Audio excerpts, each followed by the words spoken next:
Let me introduce Dr. Trevor Smith, who is, as you know, the president of BAPEN, and we're really pleased to have you with us today. Great, thanks very much, Leslie. It's good to see you all then. My name is Trevor Smith. I'm a gastroenterologist in Southampton and president of BAPEN. Look, it's a real honour and privilege to be working with the Malnutrition Task Force this week for Malnutrition Awareness Week.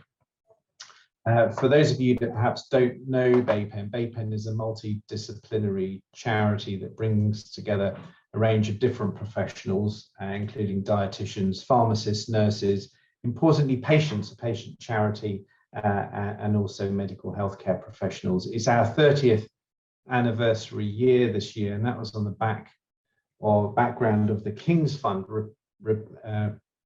publishing their report, which is the positive approach to nutrition, back in 1992. So 30 years ago, we as a wider system had understood the complexities and challenges around nutrition, and particularly disease-related malnutrition. And the King's Fund reported this is a common problem in patients and people where they can't eat properly, or perhaps that they have underlying conditions which mean that they can't absorb nutrients effectively from the food that they eat.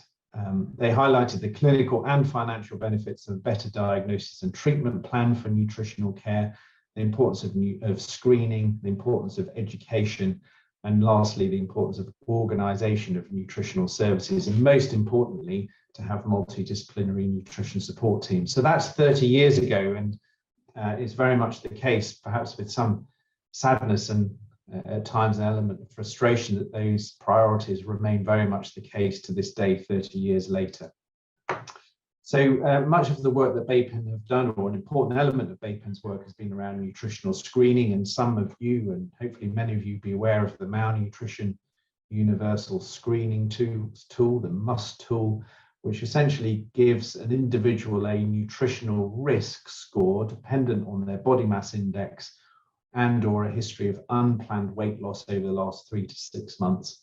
And then particularly for hospital-based practice, but not relevant to the communities, an acute disease effect score, in other words, where individuals are unable to eat and drink, or unable to eat effectively for a 5-day period. And that's most prevalent, for example, in patients that come in and require an operation in hospital.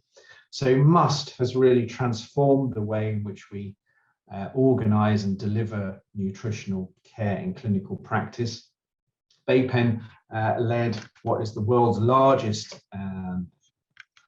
examination of nutritional status with the Nutritional Screening Week reports, which were undertaken between 2007 and 2011. And this looked at the prevalence of malnutrition in hospital settings, but that also included community hospitals and mental health hospitals. So this was over 660 hospitals over that 4-year period. Just under 35,000 patients were screened, and the headline figure was that 28% of patients were malnourished on admission to hospital, and that's often a reflection of their disease process.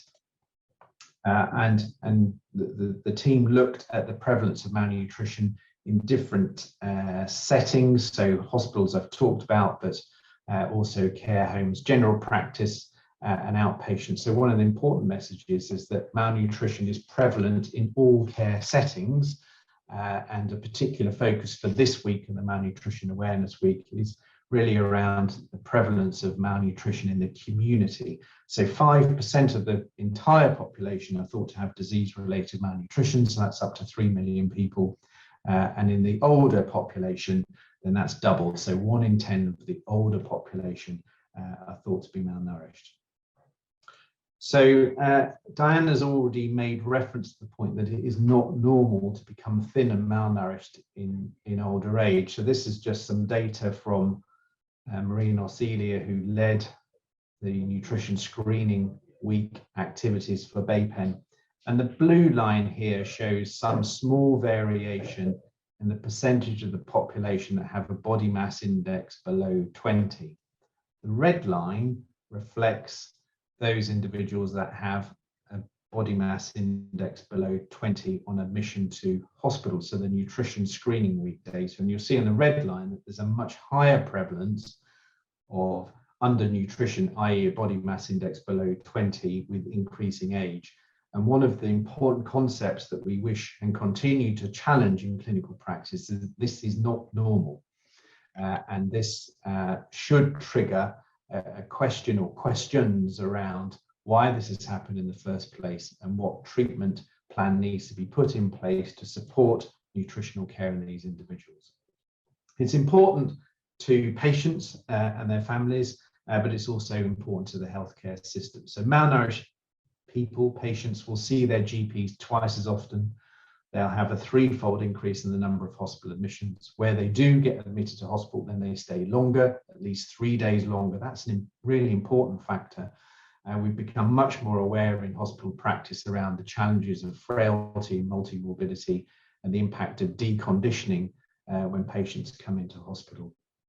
These people have more comorbidities, so multi-system multimorbidity, and a higher mortality rate. So really important impact on individuals, their health and well-being, their survival, but also on the economy of the NHS and the health and social care system. So the healthcare costs associated with treating malnutrition are threefold higher than the cost that would be incurred by treating patients that do not have nutritional problems.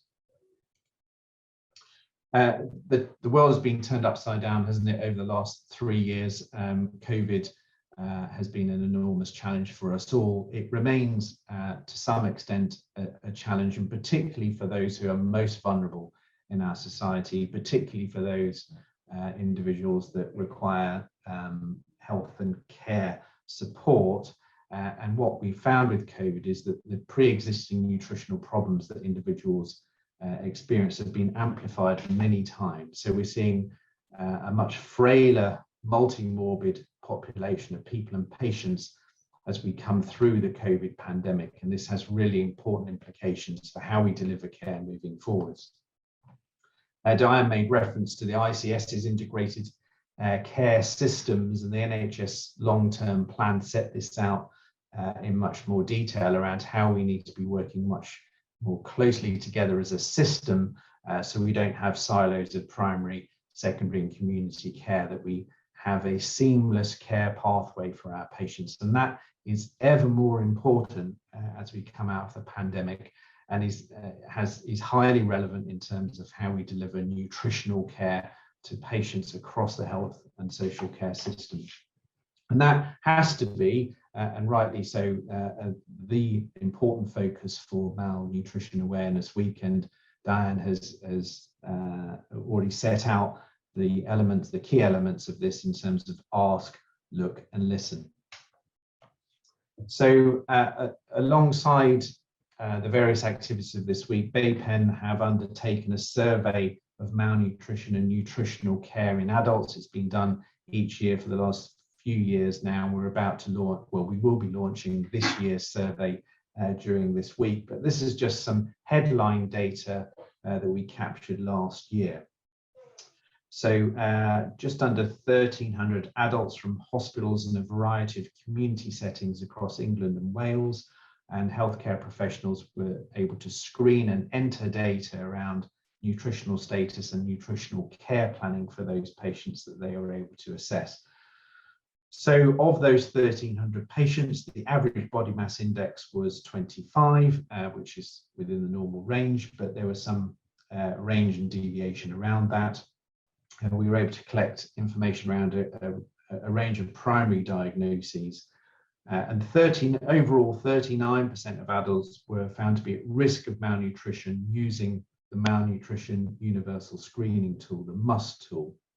10% of those fell into the medium risk group and 29% into the high risk group. So a significant proportion of patients with high risk of malnutrition that were assessed last year by health and social care practitioners. So the kind of in terms of primary diagnoses, a significant number had gastrointestinal disease, chronic respiratory disease, cancer and neurological disease. And that's perhaps no surprise, those with multiple long-term conditions. In hospital practice, which is where my clinical practice is based, then 40% of patients that were assessed and screened were at risk of malnutrition. And that 40% figure has remained pretty constant across all of the screening surveys that have been done over the last 30 years.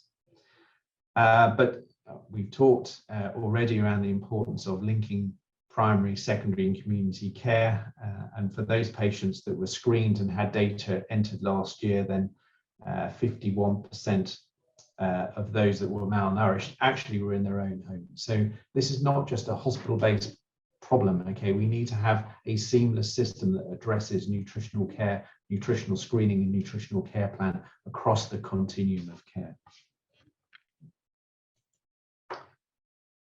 So final slide from the screening survey from last year was that nutritional care plans were in place for 50% of patients that were screened.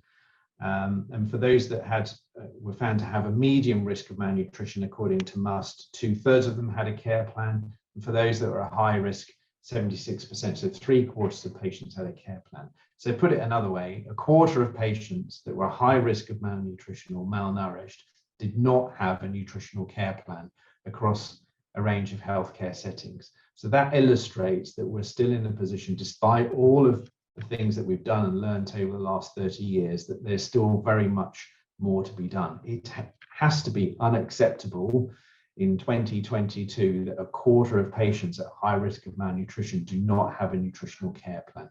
So this week has got to be a part of a wider call to action to do something about this and to make a difference. So this is the link for the nutrition screening activity for this week.